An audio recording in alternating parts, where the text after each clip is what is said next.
let the stream breathe for just a second or two here. Make sure that everything is nice and stable all across the YouTube platform. Make sure that YouTube is receiving this footage here from the stream. All right, it looks like we are in business here. Welcome in, Broncos country, to this Denver Broncos Syndicate postgame show. The Denver Broncos defeat the Tampa Bay Buccaneers in upset fashion, 26-7. They dominated on both sides of the ball, especially at the line of scrimmage. The pass rush for the Denver Broncos was unrelenting in this game, sacking Baker Mayfield 7 times. Pressure coming not only from the edge, but also from the interior defensive line of the Denver Broncos. We saw guys such as Zach Allen get home. We saw guys like John Franklin Myers. We saw guys like DJ Jones. That interior pressure really helped affect the Broncos defense, and Baker Mayfield had no time back there at all. Also from the edge, we saw guys like Nick Bonito generate pressure. We saw guys like Dondre Tillman, who was just elevated from the practice squad, generate interior pressure.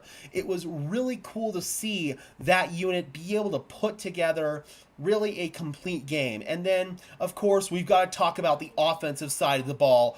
Bo Nix, man, he looked good out there. He was making good decisions, delivering the ball on time, in rhythm, in structure. He wasn't sailing passes. He wasn't putting the ball in harm's way.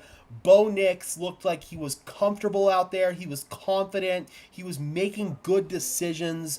Everything that you want to see from this unit. I'm so impressed, man. I am so impressed by this defense and by this offense as well, because both sides of the ball, the Broncos were really able to harness what they do well. And that's, oh, wow, Philadelphia just scored. Okay, so Philadelphia Eagles now ahead of the Saints 15-12. But back to the Broncos. The Broncos really harnessed what they do well. Play action, getting the ball out on time, out routes, quick breaking routes, stuff like that. RPOs, we saw some read options in this game. We saw Bo Nix use his legs. We saw him be a threat in that area of the field. Really impressive stuff, man. Really impressive stuff.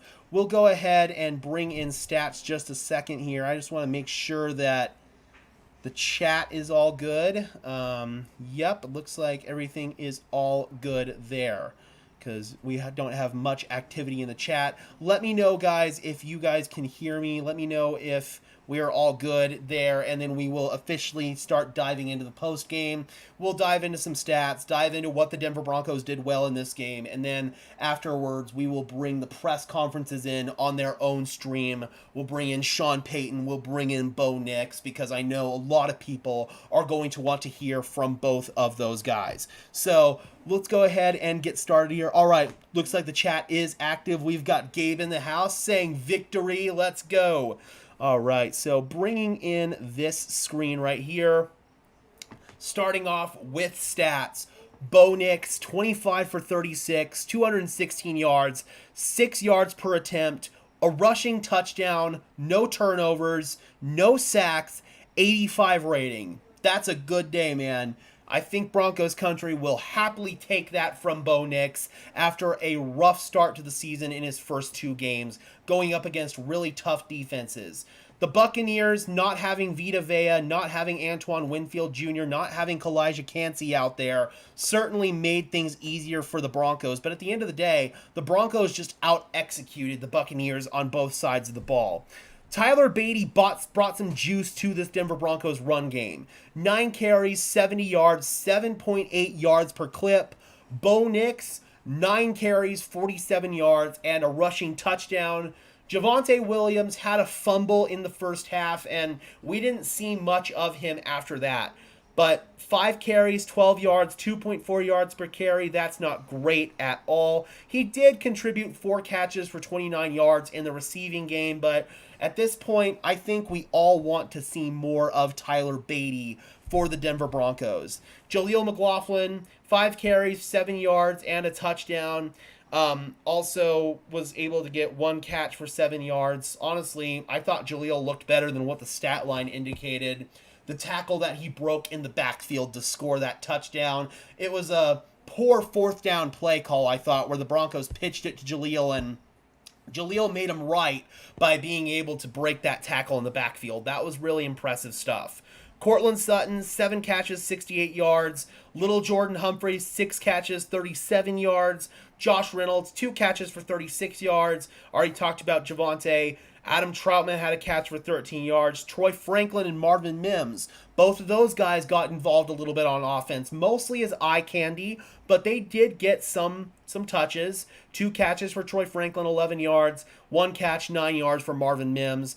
Jaleel McLaughlin, 1 reception for 7 yards. Nate Atkins, 1 reception for 6 yards. Obviously, we already talked about Javonte Williams' fumble. That was not great. Defensively for Denver, they were able to get some turnovers. Brandon Jones had a pick, a really phenomenal read. He also had a fumble recovery on a ball that Riley Moss forced out, so that was really good. Leading tackler on the day was Alex Singleton, 10 tackles, Jaquan McMillan with 9 tackles, Brandon Jones with 6, and then so on and so forth.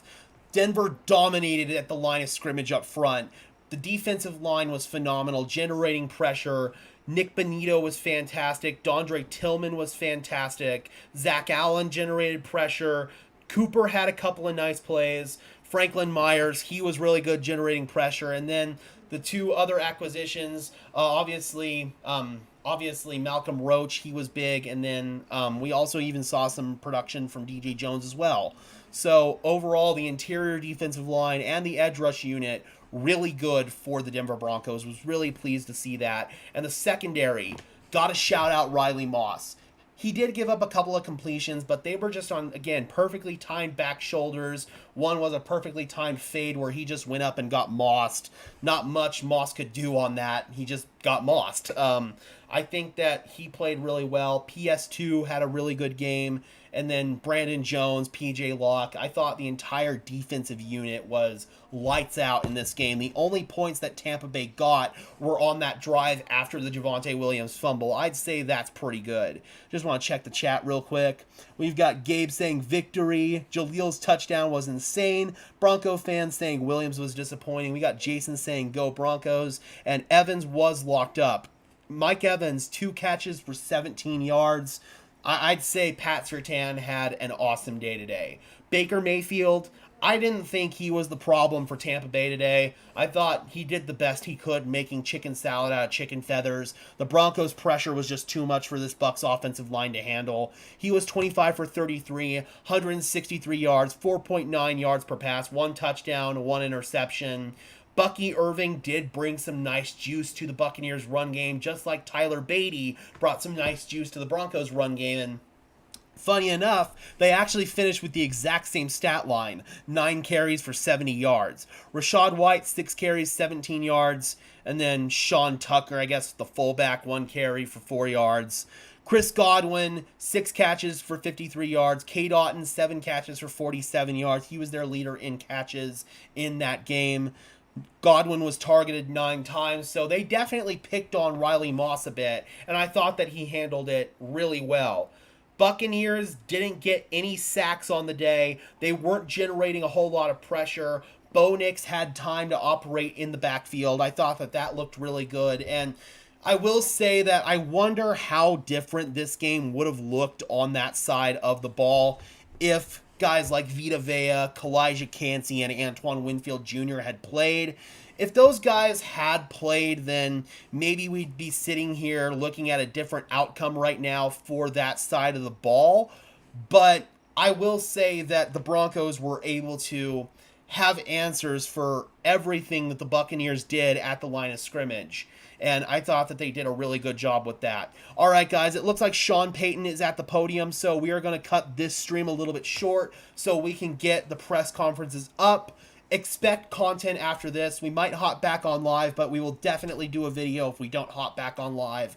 Thank you guys so much for tuning in for the pregame show, the game stream, as well as this postgame stream. I really appreciate it. And hopefully I can catch you guys over on the press conferences in just a second. So we will get those loaded up right now. Thank you for tuning into this stream. Be sure to leave a like as well as subscribe and ring the bell so these videos appear in your notification feed. I would really appreciate it. Those are both free and easy ways to show your support, helps tell YouTube's algorithm to push us out, and helps us get seen by more and more members of Broncos country just like you and me. Oh, and shout out Alex Palczewski before we dip out of here. He was awesome. He was awesome and definitely is putting Mike McGlinchey on notice. All right, guys.